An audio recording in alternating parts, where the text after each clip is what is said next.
Number 4. This happened during a Boy Scout campout when I was 15.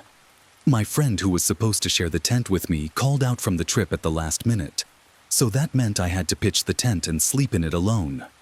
The sun was going down, and after a long day of hiking, we got back to camp to set up our tents. It was already dark at that point, and I was still trying to set it up. It wasn't as easy doing it yourself. Someone came over and finally helped me.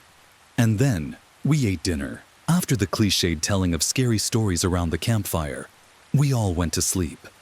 I guess I was a little happy that I had my own tent at that point, since I had more room. I fell asleep quickly, but woke up in the middle of the night to the sound of somebody stomping around my tent. I immediately assumed it was another scout going to take a leak or something. You may be thinking that all our attempts were pitched right next to each other, but our scoutmasters actually had us pitch our tents far apart, so I was pretty far from my closest scoutmates. Is stomping around the tent seemed to just be going around in the circle. So at that point, I was sure somebody was messing with me.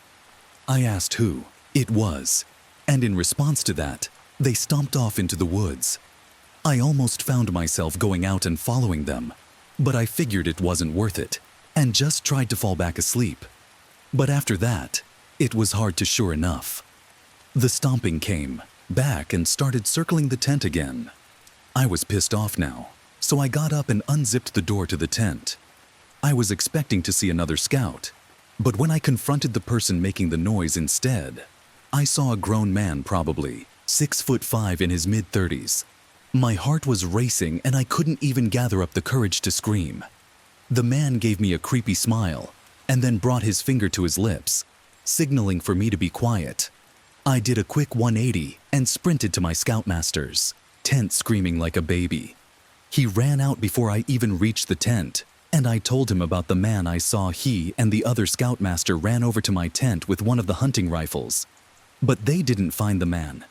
They did, however, pick up on the tracks the man left walking around the tent. We were all told to bring our tents closer together, like literally right on top of each other. The trip was cut short the next day, and we all went home. I have never gone camping since, and I never will again. Number 3. So me and a couple of my buddies went camping last summer alongside the Willamette River. We actually had a decent hike into the deep end of woods. We did some night fishing, listening to music, and basically drank to the point where everything was funny. Later in the night, I would guess we finally called it a night somewhere past 2 a.m.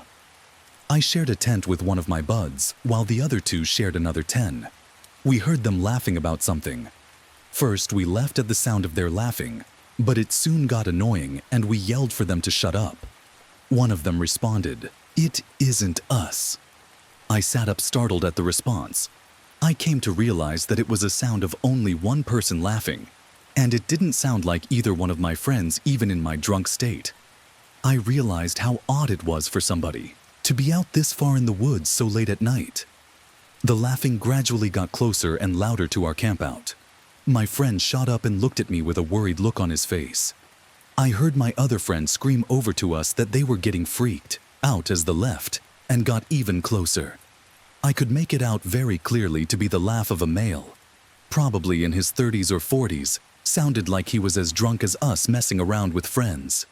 But we only heard his laugh, nobody else. There was something indescribably creepy about his laugh too, as if it was missing something to it. You had to be there to understand what I mean. The laughing was now just at the edge of our campsite, but we couldn't hear any footsteps at all now. That may not seem like a big deal. It was impossible to move through that without making noise. Finally, all of a sudden the laughing stops completely. We had no idea where whoever that was standing, as he hadn't made a single stepping sound. He sat there in silence, looking at each other. My friend was clearly freaking out, but he was keeping it together, the best he could. Finally, something broke the silence. The sound of something rubbing against the cottony fabric of the tent we saw, the outline of a hand through the moonlight pressing on the tent. We both screamed at the top of our lungs before getting out of the tent. We ran as fast as we could through the woods. Our other friends following us after about 5 minutes of running. We somehow found our car. I actually puked from running so much before taking the wheel. I don't condone drinking and driving, but I still believe we were just in this situation by far the most horrific experience of my life. No idea who or what the hell that was, or what they wanted. Number 2, after college, I went backpacking in the Canadian wilderness for a few weeks by myself. To put this in perspective, I was in the middle of nowhere. The nearest town was a 3-hour bus ride away, and I only saw one other person who was from a distance. He was in a canoe during the entire 7 days. I brought a few disposable cameras with me, as this was before digital cameras were too widespread. I took a lot of pictures when I got home. I had them developed and took a look at them. The pictures were standard nature shots until I got about halfway through my first camera. There were 2 pictures of me asleep in my tents in my sleeping bag. I literally freaked out when I saw it, and I had a complete breakdown to this day. I have no idea how those pictures got taken. I haven't been camping since, and I sleep with my door open and my curtains shut, and I still get the paranoid feeling that whoever took those pictures is still watching me. Somehow. Number 1. My boyfriend and I decided to go out to the gorge for some quality time camping. We had always gone with several other people, but this was the first time. It was just us 2. When we got out of our car to prep our gear for the mile hike back to the camping spot, 2 sketchy-looking dudes came out of the trailhead, eyed us, and went back onto their old-school Volkswagen camper van. I had a weird feeling, but shrugged it off and proceeded back to our camping spot. I had previously camped in the same area a handful of times, and I knew it pretty well. Once we got back there, I knew of a handful of different camping spots and proceeded to check them, all out for the one that would be ideal for us. I noticed what looked like someone camping further up the hill, so I picked a spot a little further down where we'd most likely be out of sight. Not out of earshot though, as I heard him yelling with someone else back over on the trail. It was starting to get dark by the time we got everything set up, so I figured I'd start looking for firewood. Suddenly, this guy appears out of nowhere and asks us if we'd like any help, and offered to sell us a bundle of firewood for $10. I laughed because we were in the woods, thus surrounded by wood which I could pick up off the ground for free. He then said that I wouldn't find much because they'd already cleared it out over the past few weeks. I asked him how long he'd been camping up there, and he said almost a month. I already had the creeps about him, and he claimed he was up there by himself. I asked him why I heard him yelling with someone then, and that he had referred to more people. When he was talking about the wood, stammered and was like, yeah, there's some dudes I know camping over there, but up on the other side of the river. Then he proceeds to tell us that he's been lonely since he arrived. He's from Pennsylvania, took a bus to Lexington, and had been living in the woods back behind where I currently work.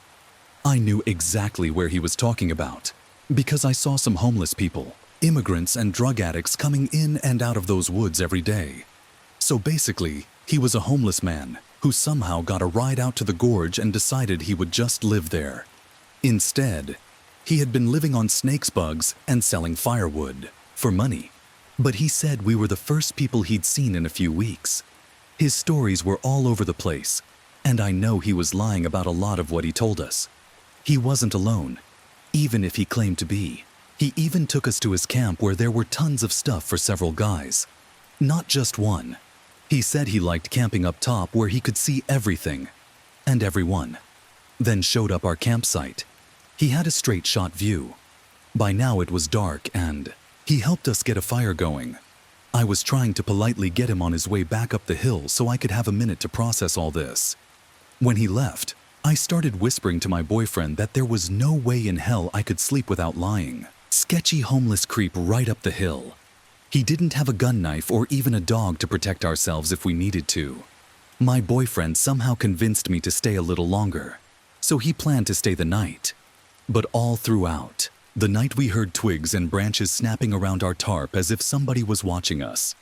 It was that man. I knew it was. He was standing out there watching us. I said, "Let's quietly get our together and get the hell out of there."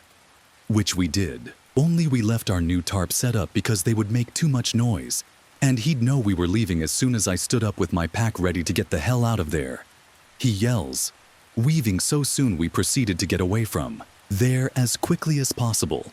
The most disturbing thing, as we were getting away from there, the man yelled for us to come back. That only made us go even faster.